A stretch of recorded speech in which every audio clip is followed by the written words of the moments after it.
two, and you're live. Hello, everybody. Thanks very much for tuning in again tonight on Third Sphere Radio. We've got some guests coming on tonight. We're going to cover some other material that I have planned. My name is Don Mann. This is Third Sphere Radio. We're going through HamiltonRadio.net. It's a great bunch of guys over there in Hamilton, New Jersey, who host this sort of broadcast. So, last week we talked about a few topics that are going to be covered back and forth over time. I'm going to try to fill in details as we go along. One of the main thrusts of the things we're going to talk about are mind, body, spirit, meaning taking care of your mind, taking care of your body, and taking care of your spirit. Now, those things are individual, and nobody can really tell you what to do. And I'm not here to preach to you about any one particular thing, but if you focus on those three areas, mind, body, spirit, you'll come up with something. I can tell you what I do, and I'm pretty focused on exercise, for instance. I make sure I do something every day, and I try to vary it. I don't do the same thing every day, unless, of course, the waves are good and I can surf. Then I'll be out on the water every day that I can. But, one day you ride a bike, the next day you stretch and do yoga and Pilates, the next day you might take a long walk and rest, the next day you might do some different calisthenic and different routines that you can get offline. And there's a lot of variation that you can do. So find something and just become religious about it. Just try to get your body moving. Movement is life. At the end of the day, when we're dead, we're still. As long as you can keep moving, we're going to live. And not to mention the well-being that we get from it is very important. Secondarily, find something that engages your mind and challenge your mind as well. I failed at that lately, actually. I'm supposed to be doing some more writing, but I've had guests and I've been backing off on doing some of the writing that I've been doing. I'm trying to write my second book right now. I think about halfway through it, but you don't know until you're done. So that keeps me going pretty good. It's very engaging. Not to mention some good reading. I find that pretty helpful. Some people might like podcasts. Some people might just need to converse with some interesting people. I personally find Facebook to be a distraction, but I don't really find it to be very much of a learning vehicle. It tends to get emotional for me, and I try to stay away from that because it disrupts the spirit part of it. Now, the spirit part of it for me is I'm a Christian, and I do believe in God. I do believe in Jesus Christ, and I try to practice that and follow that in my everyday life. I pray, which is a form of meditation, you could say, and I find that to be helpful to me as well. That may not be everybody's thing, but try to find something that gets you out of this world a little bit and gets you thinking about the big picture and gets you thinking about how to make your life better. And another important part of that is how are you making somebody else's life better? I find that to be equally as important as the things that you're doing to kind of feed yourself. What are you doing to feed somebody else? And if you get into that, you'll find that there's some gifts that come along with that are more or less payback for you in a positive way. So find somebody to help, even if it's a phone call into one of those people that you may know who are a little bit lonely right now in this current situation. Maybe it's a relative you haven't spoken to in a long time. Maybe it's a friend who's feeling alone. The food bank needs donations. There's volunteers that are still going out and doing things. So try to find something that you can find a way to not only engage your own self-spirit, but the spirit of others as well. And hopefully some of the discussions we have tonight along the way, we'll have Jim Gwyn talking poetry for a while, and then Pastor Paul Jeans will be on as well, and we'll have a good discussion on a topic, which frankly, we're not planning this out a lot. We're getting on and we're going, and we're seeing what happens along the way. I don't want to have this over-programmed. One of the things that I wanted to talk about today, and I keep pitching this, and I'm sorry if I'm trying to be too commercial about it, but I have this book, Hang John Brown, that I wrote, and it's on Amazon.com under Hang John Brown by Donald Mann. I was going to read a little bit from that tonight. And we were talking about racism, and we were talking about our nation and some of the terrible things that have gone on. I know there's been some bad news in Georgia. and we don't seem to be able to get ahead because there's groups or small bunches of people that keep dragging us down as we start making some social progress. So I point this out, and in particular about this book, I think it's important because there were many people in our nation who were against slavery, who were against all the compromises that were made along the way to get this country started. And one of the big compromises was the ultimate sin of slavery and allowing that to continue. That was a virtual Holocaust for generation on generation on generation on generation. It lasted for hundreds of years, even past the Civil War. And I believe there's still people that are suffering from some of the byproducts of that sort of really negative things, generation after generation, people's spirit, and we have to find a way to break through that. So I just want to read a little bit from John Brown so you can get a sense of what he was thinking about. John Brown went down into Nebraska, Kansas territory to stop the spread of slavery, and he met his sons down there. And he said, "I thank God for your letter. I thank you for that, for calling me here, for telling me the truth about how it is here, for asking my help. It has given me a purpose while my plans hatch for Virginia. I am here to save you, to save them, the oppressed dark people. My life has been disappointing, a failure to speak truth in all I tried, my wool ventures, my farms. But it was God's will. It was why I am here in the end.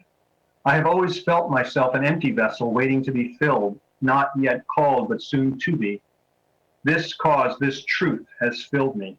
He paused, and he looked out to the men waiting near the wagon and said, "I think on the time when I was a boy on the cattle drive, when my father, riding to Chicago to sell beef to the army during the War of 1812, I saw it then for the first time, the raw cruelty of bondage, the beating of a slave boy. I'll never forget it. I was so young, but I pledged to dedicate my life to stop it dead. And now I am old. I have waited long enough of talk." And he picked up his sword. "The rifles and broadswords I brought are gifts from kindred spirits who cannot act but want action. We are their hands, their arms, their muscles, their sinews. Our swords cleanse consciences. They will cleanse this land by stopping the spread of evil, the spread of slavery to this territory. Right now, an army is building a pro-slavery fighters from Missouri. They're coming here to claim our land, stake as theirs, to outnumber us and turn democracy asunder. They ride against God's will for expanding slavery and human misery, for casting more illegal votes. They ride to kill us. The truth is they mean to butcher us, burn us out. We must show that our side can act. This has been a one-sided war, them with guns, us with words. Now it starts now. We will start the war to end slavery tonight. Tonight we act. Make your peace. Prepare for a sacred expedition." John Jr., his son, spoke, "Don't be starting nothing yet. The militia is small. We have not fought together. We can't win a fight now. Let it play out. Let it roll downhill a bit. Don't do anything rash. Tar and feather a good whipping will do, but killing will get us killed before we can do any good. Take caution. Caution. I'm eternally tired of that word. It is nothing but a word of cowardice. No. We will use our own tactics on them. They will suffer now. You stay here, John. Speak to me not about waiting any longer. I have waited my whole life for this. I have thought on this long. It is clear, but all they do is talk, talk, talk. No one will act. Tangled in such a rope we are. This knot must be untied. Someone must act. I will stand before my judge and plead my case. Some must die so others may live as God intended. I forsake one commandment, thou shalt not kill, to live fully the words of our Lord Jesus, to love all men as our brothers. I give myself to the great judge to determine my punishment or reward. Killing is the only way to straighten the crooked path they walk. They are pulling all of us down. This old earth is cleansed from time to time. When man disobeys God, just sweeps it all up and starts anew. I am the broom. I am his instrument. I know it. You know it too. It is God's will. It is God's will that slavery be slain. This night was predestined when God made the earth. You stay here, John. We will buckle on our armor. Tonight we will kill for the love of God. And he stuck his pistol in his trousers and he put on his weathered straw hat And with his broadsword in hand, Brown led the others out through the patchwork of skins and rags into the moonlit night. In silence, John Brown walked, stoop-shouldered and steady, down the California road. His sons, Frederick, Salmon, Oliver, and Owen tramped behind, eyes full and glittering. Behind, following, walked Thompson, Townsley, and Weiner, their eyes fixed on the moon dead ahead. It was a solemn mystery of men from a distance, featureless until they moved, arms, legs, torsos, heads, swords, rifles against the moonlight, a strange silver hunting party stalking human prey who enslaved men. Hypnotic crickets scratched their early summer song, growing louder, sensing death. John Brown led the men along the bank of the creek hidden by clumps of river birch, then up along a drainage ravine. Waist deep, they waded across the creek called Mosquito. They approached the door of the first cabin they came upon, a small squat structure, mud and hay daubing sealed rough-hewn logs with an uneven roof and a door hung crooked on leather hinges. Sitting too close to the creek, it was built lazy for fetching water, not in consideration of overflows. It was well past midnight, and those inside, the Doyles, were asleep, lanterns doused, embers glowing in the fireplace. New May mosquitoes buzzed past sleepers' ears. They owned little. It was a sparse life, but they lived and sided with slavery after moving to Kansas from Tennessee, farm failure driving them west for a better future, seeking salvation in land stakes and a fresh start, a mighty gamble. They hated abolitionists, did not own any slaves, yet they supported the slavery cause. John Brown held up his hand, halting the stalkers, and pounded on the flimsy door. There was a scuffle inside, muffled voices with urgent fear in their tones. They hushed. Then there was silence and only crickets. "Who's knocking there?" Doyle called out. "We're seeking the Wilkinson cabin," said John Brown. "This is not it. They are further east from here," called his wife, Mahala. "Can you give me directions? I must get there tonight," said Brown, raising his arm to signal his men to wait. Then Brown motioned the men to go, and when James Doyle pulled aside the door, they rushed in the cabin, swords drawn and rifles cocked, knocking down Doyle. They lit a lantern and followed. The family slept all in a section of the cabin separated by a low plank wall. The man's three sons, a boy and two older, now nearly men, sat protectively by their mother, smothered by her fat arms wrapped tight in solace. So this then goes on to the slaughter of the first family that John Brown chose, somewhat randomly, as an act to set the tone that would lead to the Civil War eventually. I'll cover some more of that in a little while. But I think it's important to recognize that we were split as a nation, much as we are now, but we were split as a nation over this topic.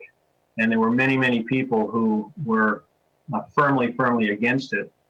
And I think it's important to remember that. I think that's true today in the issues that we have now, that we have a world in which some people make a lot of noise and a lot of trouble and a lot of terror. And it looks bad for everyone, but there's a lot of people against it, me for one, and most of the people I know. So in any event, we have Jim Gwyn coming on again tonight. And as I've mentioned before, but for those of you who haven't heard before, Jim began writing poetry and fiction in the 60s. His poetry has appeared in numerous anthologies and journals, including the Patterson Literary Review, Patterson the Poet's City, the Edison Literary Review, Poetry of Place, the Rutherford Red Wheelbarrow, and Seventh Quarry, the Swansea Poetry Quarterly. He's appeared as a featured reader in many venues throughout New Jersey and across the United States. In 2011, he was invited to read at the Dylan Thomas Poetry Theatre as part of the first International Poetry Festival in Swansea, Wales. He was the 2008 prize winner of the Allen Ginsberg Poetry Contest, and he's received 8 Pushcart Prize nominations for poetry. Thanks for stopping in, Jim. How you doing? I'm doing fine. Thank you. Everything good? Yeah, so far so good, right? Well, that's the best we can do, right? We just got to go with it. We don't get to choose. Right. You know, I talk to some folks sometime, and I tell them that we're on a piece of rock here going through outer space at 70,000 miles an hour. Our whole universe, our whole galaxy is just jamming through space, and we get so tied up in the things that we're involved with here, we kind of forget where we are, and we're in a dangerous situation every single day. It's not like tragedy couldn't be around the corner, whether it's an earthquake and a tsunami, or whether it's something from a meteor, or climate changes that happen as or polar reversals, or whatever it may be. So a little pandemic is probably going to happen every now and then. We can keep it all in perspective. That would be good. But in any event, I know you came not to talk about those things, but perhaps to read some poetry tonight. Yeah, we can talk about those things also. I think that we all have our own personal struggles, and I think the poem that I'm reading tonight talks about a personal struggle. But I think the way that we get out of those struggles is through some inner resolve and communication with others.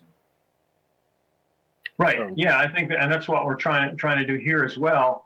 I think it's really important, particularly in this day and age, if you think back to past critical times. I mean, you can go back to the Middle Ages when there was the Great Plague, and portions of everybody's town was dying around them, and people really didn't understand anything about epidemiology or medicine to speak of, and all they really could refer to was that this was some kind of a curse from God on Earth.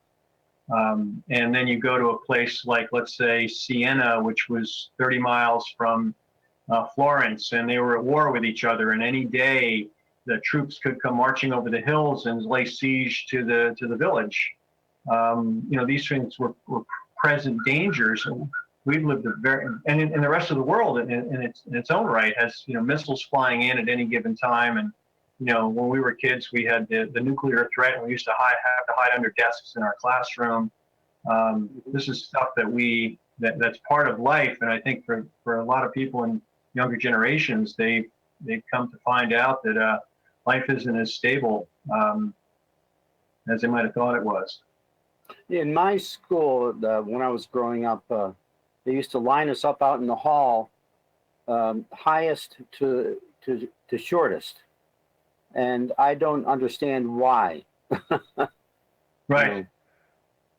Yeah, there were some silly things. That thing hiding under the desk was something, and I don't know if you remember this as well, but we used to get something called time tests, which were the little they had like a little stamp almost, but it had 6 or 8 needles in it, little needles, and they stamped your arm with it, and that was to fight polio. There are things that have happened. The polio epidemic lasted for I don't know how many years, but at least a part of a generation went through polio, and people were stricken with it and crippled for life. And we eradicated that, but it took a long time to do that. Certainly, the 1918, what they call the Spanish flu epidemic, that was a critical one. It was bodies stacked outside buildings in Philadelphia, and that was transferred, they believe, by soldiers going back and forth to Europe during World War I. Right. So this isn't, it's unusual, but it's not as totally unusual as it may appear to some. Yeah. So anyway, you want to start into it? Oh, sure. I guess in some ways, this may be an appropriately named poem. It's called Staying Alive. You pass the tipping point, some fine line in your life, some age, infirmity, some attitude. Clothes bunch around the middle after weight loss, but still something presses down on you and you can't breathe. Or there is some misstep. You land the wrong way, sprain your ankle. It never really heals. And then something else gives, closes up, some duct, some artery, and it has to be replaced or tied off or ballooned, or you need a stent. 4 days a week you have to pee in cups, but the twinge doesn't go away, and you talk about what you did to cause it. No, it was your fault all along, or it was that old wrestling injury from your glory days. So you shop for a suitable stick to carry, decorative enough for your tastes, but sturdy enough so that after sitting too long, you can use it to beat circulation back into your leg if needed. And it makes you think you're a speed demon again. And after your power walks, which these days are only down to the drugstore and back, you stiffen up and you can't get close enough to the warm fire. You remember, and others see in your eyes burning, the desires, things unfinished, the inconclusiveness of where you are, where you will be, what you want. Will it be what you need? So that speaks a little bit about personal struggle. Sometimes you can find within yourself the things that you need to pull yourself out of whatever condition it is. Your funk, your infirmity, your needs, your desires, and that's your struggle. Yeah. Of course, that's only one person, and when you go out into the world, it all changes when you contact others. So, Well, yeah, sure. No, I get it, and I like what you're saying there. And it's particularly apt, I think, for this time right now, when people are struggling. I know I have one friend of mine who's a psychologist, actually two of them, and one of the challenges there is that you're carrying everybody else's luggage an hour or two a day, and then your day is over, and you finally got some chance to handle your own baggage. And it can be pretty overwhelming to have to be involved in everybody else's problems all day long, and then have to dig out. So some people have it extra hard, and then you've got people who are like teachers who are worried about their kids that are home, and some of the kids may not come from great homes, and they may be getting the best meal of the day when they came to school, and now they're not getting that any longer. right. So there's a lot of burdens I think that people are carrying now as well. Besides worrying about your health and besides worrying about your direct family's health, you need to find ways to compartmentalize the stuff that's bothering you and move on and be positive and address some of these mind, body, spirit things that we're talking about today. And I think poetry in particular, between mind and spirit, I think it addresses quite a bit. Yeah, I think it's good to read at any time because it makes you reflect on things of the world, things in yourself. You can always make that contact and form a connection that will embrace others. So Excuse me. Yeah, I'm reading a great book right now called The Water Dancer, and it's a novel. It's about somebody who is a slave who escapes and becomes part of the Underground Railroad and encounters some of the main characters in Philadelphia who were part of the Underground Railroad.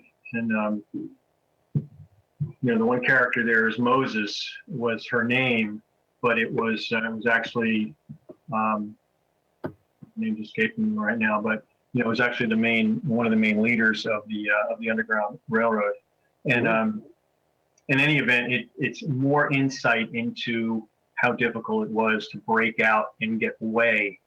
And I'll just say this out there that I think some of the most endurable and toughest people that we have in our country are African American brothers and sisters, because of the things that they've had to endure in their family histories and also in their own lives as a result. And the churches are filled on the weekends, and they have an enduring spirit to keep going. And I just give them so much credit to be able to move forward in their lives after all the difficult things that have happened. I think there's a wonderful example. Mm-hmm. Right, exactly. Mm-hmm. So with that, I think one of the other topics I want to get into, and I don't know, I think I mentioned this to you in a previous discussion, but the book that I'm currently writing is about Mao Zedong and some of the oppression that happened to people during the years under Mao, and of course even leading up to present day with some of the things that go on in China and yes. In recent history. So if you are able to come up with anything along those topics, even if it's not your own work that you might find from maybe even Chinese poets, but that would be wonderful if you could bring that into play, because I'm going to switch over to that topic sure. soon as I continue to write on that. one of the most interesting and most relevant, I think, for many people alive today is Tiananmen Square and what happened there, which was an enormous tragedy that is still absolutely forbidden to talk about in China. You're not even allowed to post the date that it happened. I think it was June 4th. You're not allowed to even put that on the internet now. They clamped down on that. They don't want the memory of that to be continued in any way. People have found creative ways to talk about it, codes that they bring up, but they're even clamping down on that now. They've started this social grading system. Now, if you want to get any social benefits or you have to come in and have your blood taken, you have to come in and have your eyes scanned, and you're recorded in the system. And your phone, your app on your phone that you're allowed to have transmits where you are at all times. Right. And you're given a grade. And that's what this whole issue is with Huawei and allowing their digital systems to integrate with ours. We don't want them to be able to spy on us anymore. But in any event, the whole China system issue is present in our current environment with this trade environment, as well as the COVID virus, which looks like it came from there in one way, shape, or form.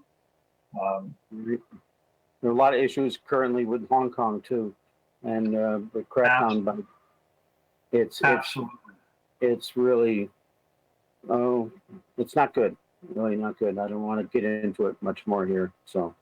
Well, I think let's talk about that next week. We're going to be on Wednesdays every night at 8 o'clock. If you can think about that, I want to get into that topic because those poor people over there are just trying to keep their area there free. The Chinese had this, what was it, 2 systems, 1 country, 2 systems thing that they were dealing with, and now they're breaking that. Now they're breaking that.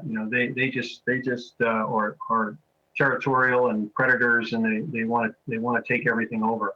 They do the same thing in Tibet, in Nepal. It's just horrendous. So, I'd like to talk more about that if you could come in next week on that one. And I think it's not only a particularly relevant topic, but it's got a super interesting history as well. So I appreciate that. All right. Well, is there any place where are your poems published anywhere, or is there any place online? They are in as those journals that you had mentioned. A lot of other journals as well. I don't have a book out, but that's one of my personal struggles. That yes. relates to the poem itself. That I just read. So. Now, but if will any of your works come up if they Google your name, Jim Gwyn, Gwyn? Oh yes. Yep. Okay. Yep. Yeah, that's one of the things that I guess any person should probably do is Google their name, and see what comes. That's a good point. It's a really interesting subject. I mean, I have found my name as I guess like a lieutenant colonel in the Army of the North during the Civil War. And at the same time, I was a captain from Louisiana. So the history of your own name is, a good topic for you to get into, and just take a look at yourself. Take a look at where your name came from, your old your heritage. Yeah, it's interesting. Yeah. Very good. Okay, Jim. Well, thanks very much for coming. I see Paul Jeans is sitting there on screen. I appreciate your time again, and we'll be in touch. Yeah, thanks for having me. Thank you. Bye. Okay, and we have Paul Jeans coming up. Paul is the rector of Trinity Church in Princeton, where I was a parishioner for almost 20 years. And he's a great guy, and he does a lot of great work. And how are you doing there? Great. It's good to be with you. Great to be with you again. Thanks for the invitation. Oh, my pleasure. It's always good to have you here. Always good to have you here. So what's new? What's going on up in Princeton way? Well, we're sort of living in the continuing saga of the COVID and coronavirus pandemic thing, and trying to figure out with all the sort of re-entry and reopening, what that means for us and what it means for our community is sort of on everybody's mind right now. Right. Now, we've been having service down here on Zoom. Yep. You doing anything like that? We've been doing regular online feeds with that, or not? Yeah, we record the services and post them on Facebook, on Facebook Live, on YouTube, on the website of the church, and really, for us, it's been a wonderful time of creativity, and exploration, and opportunity. So, Right. you love to be with people in person. You love to be with them in the church. But the reality is, we can't now. Sort of forced our hand, I guess, if you will. Because I think we knew that we needed to move to more of an online presence because that's the direction the world's going into. In fact, we had a meeting about a month or two before the pandemic hit about how we could establish more of an online presence, not knowing that this was going to happen. And then suddenly it happened, and you go, well, the only option is online, so let's get going. And it's really been wonderful. For us, and now that sort of genie's out of the bottle or cat's out of the bag, we're not going back. We're gonna continue to do an online presence, even as we transition back to an in-person gathering of the church. Yeah. Yeah, I found it to be very interesting and rewarding as well, particularly early on when it was brand new. I thought, wow, I never really expected now the muting and every singing in your own bedroom while you're watching the thing. You realize how badly you do sing. It sounds pretty good in the church with the organ sometimes, but or you think it does. But yeah, so what do you think about all these folks who want to, have church and bring everybody in anyway? Well, I don't think some of the rhetoric we're hearing is helpful. I want to gather too. I want to be with people. I love being with people, but it's not always the best thing to do. And I don't find some of the dialogue that's happening about the separation of church and state. We're free to do this, and we're free to gather as people of God. Well, I get it, but it's not the best thing to do. And what I always have to sort of say is, God's with us wherever we are. So just hold on. And if it's not good for us, for our bodies and for our community to gather in person, well, don't do it. And we'll be okay. And really, most of the early church was small gatherings of people in their home. It wasn't what we do now. Right. And we're still church. We're still connected. If you believe in the connection of the Spirit, we're still all gathering together, but just in a different way. So I wonder, what is the driver behind, by golly, we're going to get together, we don't care, and I don't think the rhetoric is helpful when they say, well, God is going to protect us and God is stronger than the virus. Well, yeah, God is bigger than the virus, but there's still realities in our world. The virus is the virus, and we still get sick. So I think God goes, well, think.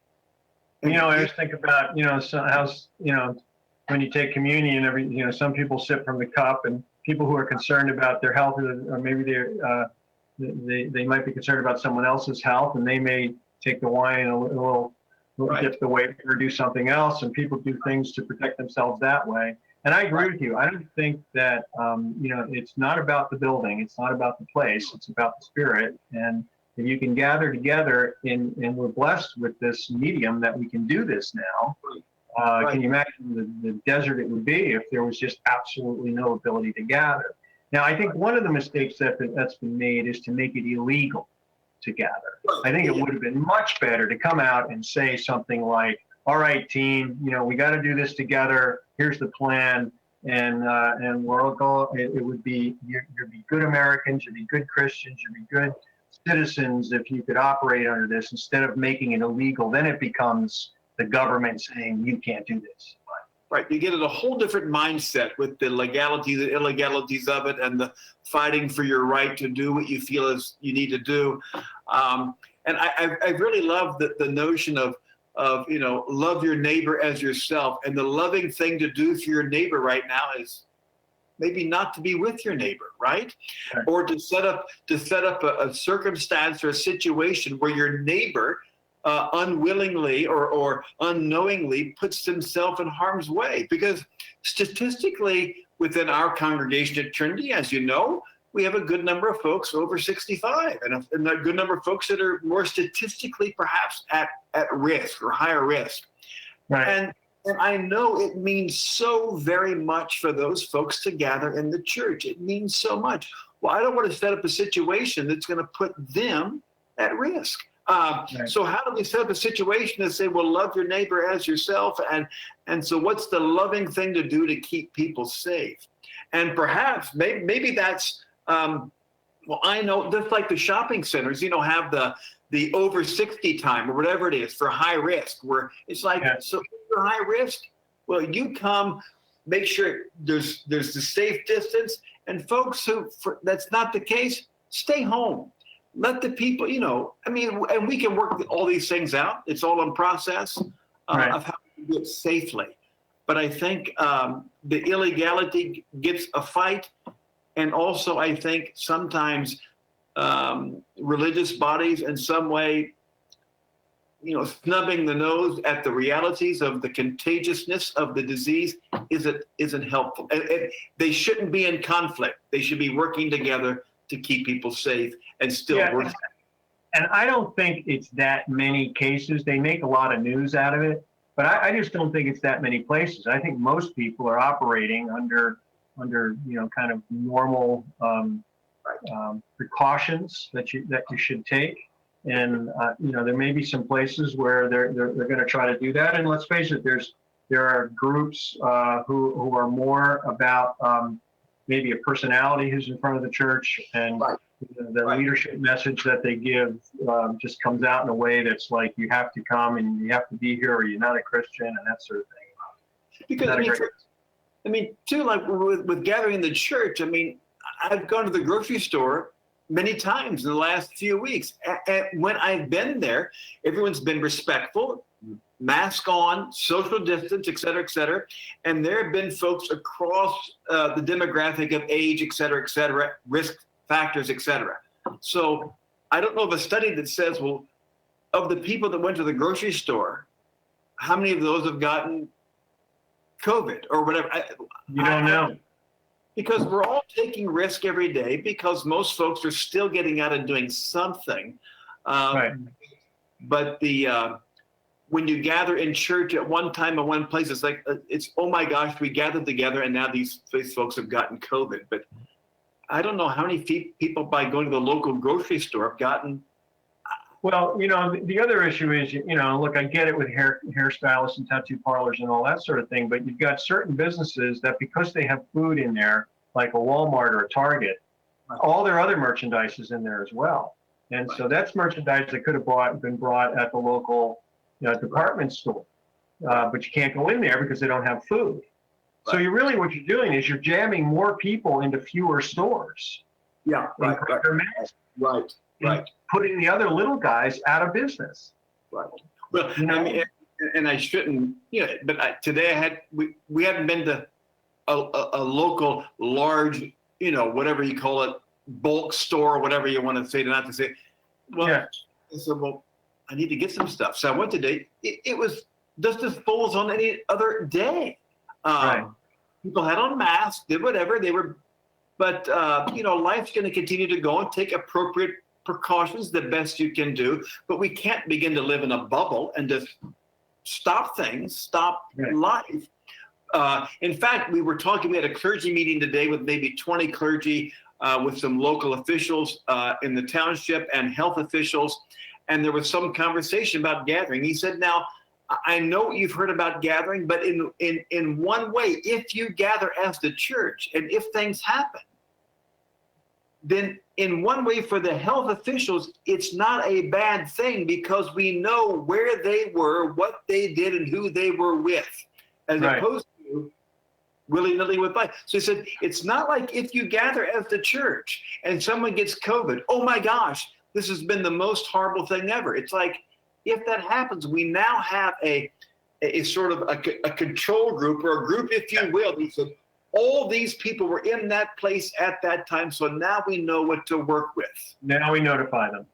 If that makes sense. As opposed to, who went to the grocery store in the last whatever days because Don got COVID, maybe at the grocery store. store, maybe at the gas station, maybe at the hardware store. So anyway, I don't. And I was always like this already beforehand, but when I would wash my hands in a restroom, I would kind of use the paper towel to open the door and then throw the paper towel away. And now, everybody's kind of living that way now. What did I touch? Don't scratch my hair till I get in the car and put the lotion on or whatever. And if you take all those precautions along the way, plus the mask, and you're really focused on, you wipe off your steering wheel and just think about that. Because I have a couple small children visiting right now, and we're very, very cautious about bringing anything close to them. So in any event, the what do they call that? Tracing, right? Social tracing. If we put tracing in place with the church congregation, that's perfect. That's ideal. And so we're just doing the best we can to sort of minimize the risk, move forward in some kind of prudent and cautious way. And when we say like reopen, it's not like we're going to say everybody gather 300 people in the church at one time. No. And I still think people are going to self-select as they do in so many ways. People self-select all the time now. They say, I'm willing to take the risk to go to the grocery store and take appropriate precaution. And others go, no, I'll have my groceries delivered. So we just want to minimize the risk and make the environment in which we're going to have worship as safe as we possibly can, because no situation is perfect. Minimize the risk, minimize the numbers, follow the proper protocol, and have a phased-in approach so we can, and I think in some ways, at least for our congregation and folks that gather, knowing that something is in the works lowers the stress, right? They go, okay, we're working on moving toward that. So I know if we're in phase 2, and I know what phase 2 means, I know what phase 3 means, and I know what phase 4 means, then I know where we're working. That, and I think that relieves people's anxiety and gets them going, okay, we're working our way back. And the reason to do this, I read a very interesting post, actually, it was on Facebook by a doctor who talked about what it's like to be intubated. And how intubation, he said, if you don't want to be careful, if you feel you have to go out in groups, and here's what you can expect. The reason why most people who are elderly die on intubation is because once they put you on intubation, you are drugged, you are in a near coma from the drugs, because otherwise you would be struggling to get that thing out of your throat. And you would be struggling to breathe yourself. So they have to keep you drugged so that the machine is breathing for you. And most people who already have another condition, by the time they're intubated, that status is near death for them already. So if there's any reason why you should be careful and why you should be worried about those things, is because if you get to the point where you're intubated, you've got very little chance of coming out of that already. And then I kind of live too. I'm no scientist. I'm a priest, for heaven's sakes, but I'm stuck in that middle ground of going, well, there's a part of us. This is painful and horrible. People are getting sick, but there's a thing we have to go through as human organisms to work through our natural thing of working through what we can do to get to the other side. And there's no getting around it. We can't sterilize our way through it. We can't vaccinate our way. I mean, there's a part of the human organism that has to do some certain things naturally, I think, which means engaging the contagion, Right, that's what they call herd immunity. So we have to get to the point where enough people have either been vaccinated or exposed. I think the number is 60 to 70%. Once that's achieved, then you've got, you're kind of past the crisis point with it.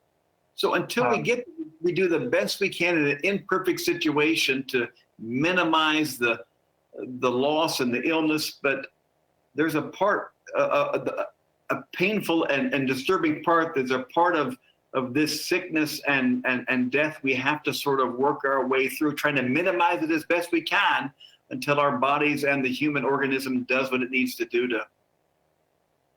And can you imagine, what I talked about this a little bit earlier, but what it was like in the Middle Ages when the Black Plague was going on, and you didn't understand what was, you just thought it was, the church was telling you that, God's punishing the world for something.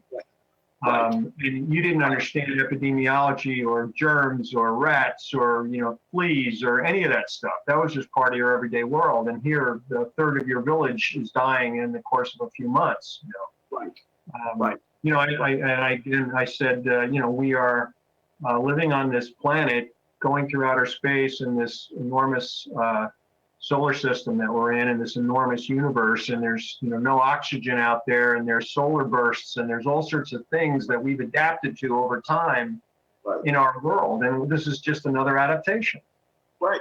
And what would it be like, to your point, if there wasn't this world global communications network and technology? It would just be happening, and we'd be going, right. What's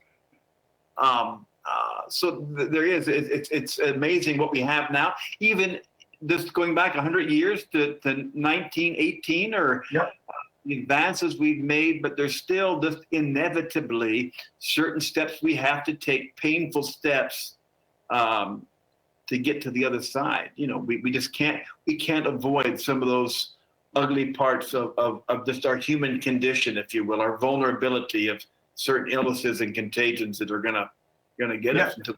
It's actually more normal than we know. It's just that it doesn't happen that frequently, but when it does happen, it's happened over time in different ways. Our travel is one of the byproducts of it, but also it's one of the byproducts of our travel, as well as the system of communication and online shopping and all those things that we have. We didn't have those in place, it probably would have been even worse. Right. So we're blessed in a lot of ways to be able to carry on school and church and family communication and have these discussions online. Absolutely. I think too of just how blessed we are in that. I mean, we just flew to North Carolina to get my son's things out of college, whatever. But just the information, when I think about information we have of knowing what we need to do to stay safe, et cetera. So what concerns me now during this time of the technology and the communication is, how do people sort through the information from the misinformation? And how do they sort through from what's true and what's sometimes well-meaning folks giving information that's disinformation, misinformation, and we're vulnerable now to this deluge of information coming at us. And I have trouble sorting through what's real and what's fantasy. I remember back in the days when there was Walter Cronkite, and that was it. Right. And when you heard it from Walter Cronkite, that was the truth. Right. And that was, now, we've got multiple angles on the truth, and people's careers are built upon swaying or massaging or spelling it out in a certain way that will fit their demographic audiences and whatnot. And it has turned into a mining. I find myself reading, what is the source of this? Who wrote it? How trustworthy can it be? And then there's a whole other layer of that which plays upon that fact that there's so much and criticizes. And I really think what needs to happen, again, when you open up a newspaper, you have news, and then you have the opinion section. Correct. And everything has been put together now as one. And people are using comedians as news. Right. So, what was the show in the six? Was it Dragnet and six? What was the show in the? Just the facts, man. Just the facts. Yeah. And now, because sometimes when I get in the car, because I don't do it at home so much, but I'll turn on one of the local or one of the national news networks and listen to it on the radio on a long drive. And I realized that for 6 hours, or what, I can't listen to it that long. It's the same 3 news stories told over and over and over for 6 hours, and all it is 1 hour of opinions with, Don as the host, and 1 hour of opinion, Paul as the host, and there's no new news, but just speculating and pontificating about the news, and you lose the facts. I go, well, what's even real now? Because all I'm hearing is what you're saying, your opinion of this particular fact, whatever that fact may be. And then now I think the fact, I have a completely distorted view of what the fact actually is, because the fact is the fact. But now they've shot themselves in the foot in ways, because I've learned to just kind of turn them off completely. because if I hear unnamed sources one more time, or if this is true then, which is kind of how all the sentences start, because some unnamed source said something happened, and then if this is true then, this will lead to this. It just turns into this never-ending mill of, come on, you're just grinding me to death here. I think you get, so you're watching that, you get a well-intentioned, well-meaning person on there who's not a politico, not a pundit, not a spin doctor, but a doctor who's trying to say, this is my, and they'll say, well, Don, in your opinion, was the president right in saying this, or was this person right in saying that? Whatever your affiliation is, they don't really want to know what they want to get them to say something to move the needle.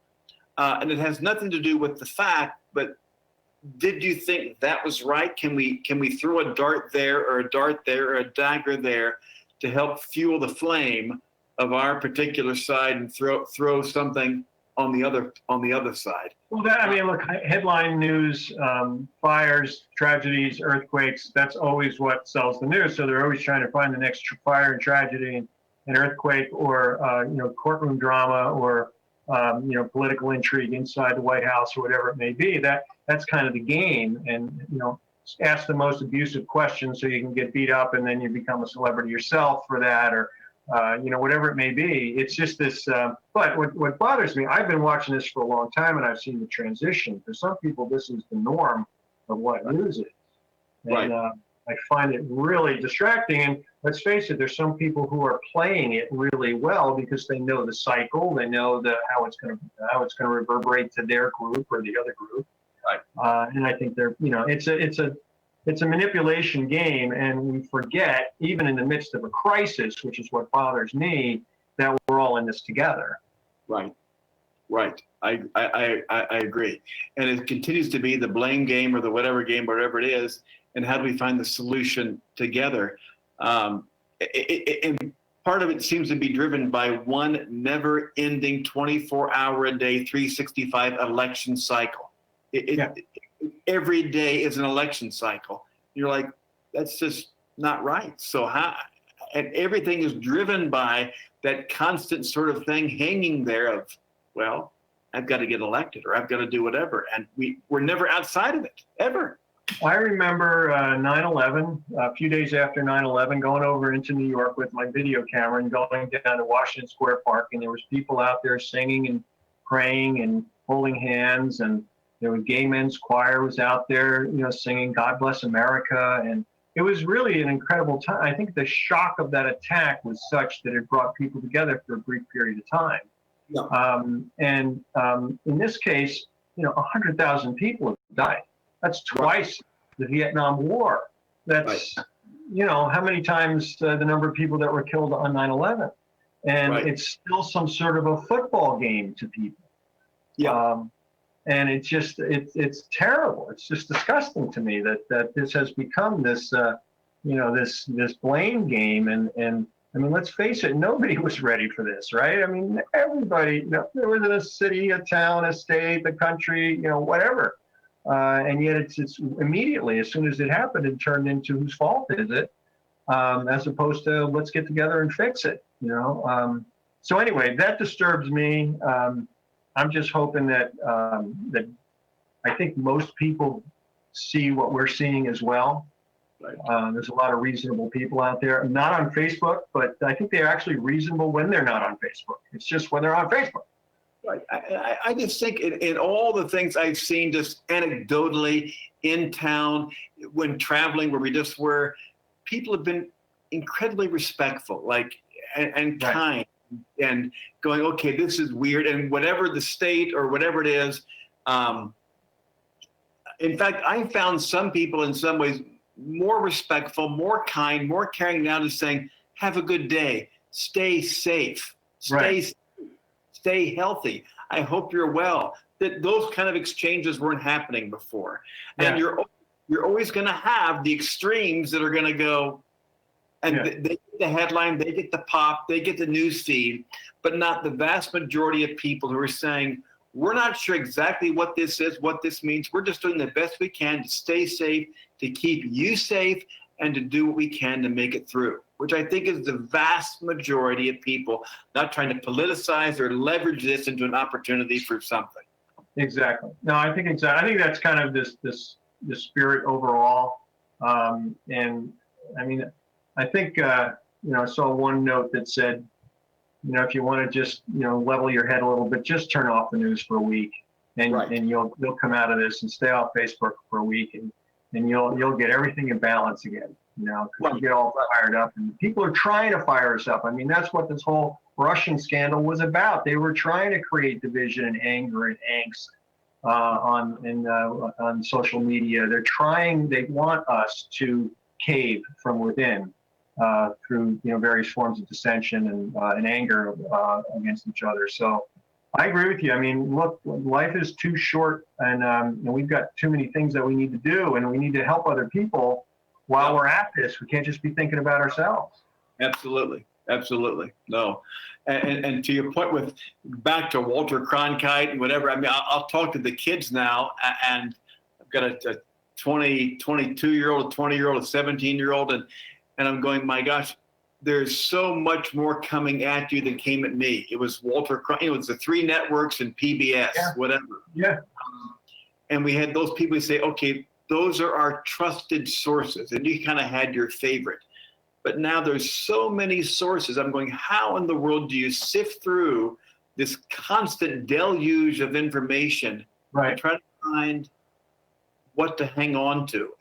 And I'm overwhelmed. I mean, trying to sort it out as a 55-year-old man with all the internet sources, because anybody can get, we're talking tonight. Well, I mean, right. We could be nuts. Well, I hope we're not, but we could be nuts. We are. And we can get your own thing, and then people are sorting through, but we're trying to do the best we can. But just to your point, how do we sort through as just, sort of fallible people trying to sort through this information to find that bit of truth on which they can anchor themselves to find their way through? Because it's uncertain. We want to find something to anchor onto and to find our way through. Right. And, to finish on a note here, my prayer life, my church life, my ability to anchor there has helped me immensely through any crisis, let alone this one.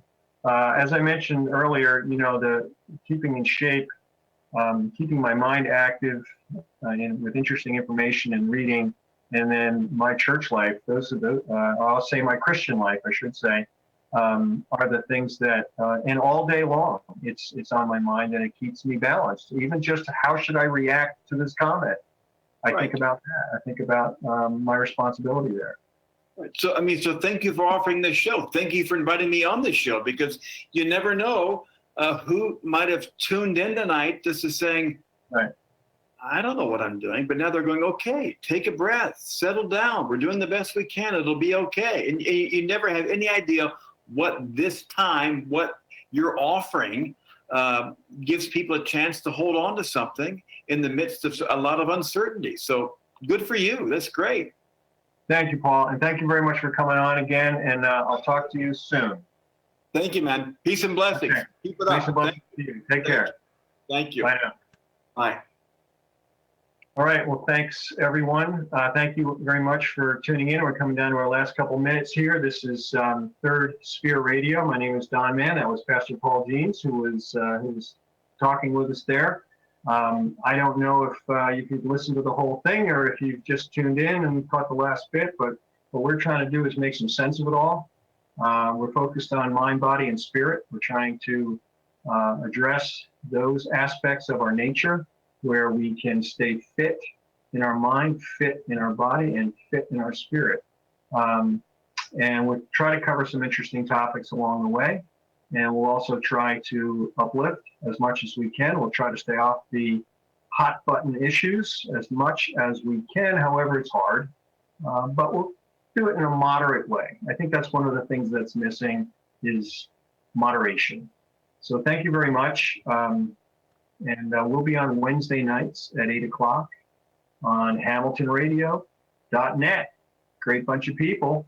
Ruben and Ja are there manning the station for us. and I wish you all the best. Good night.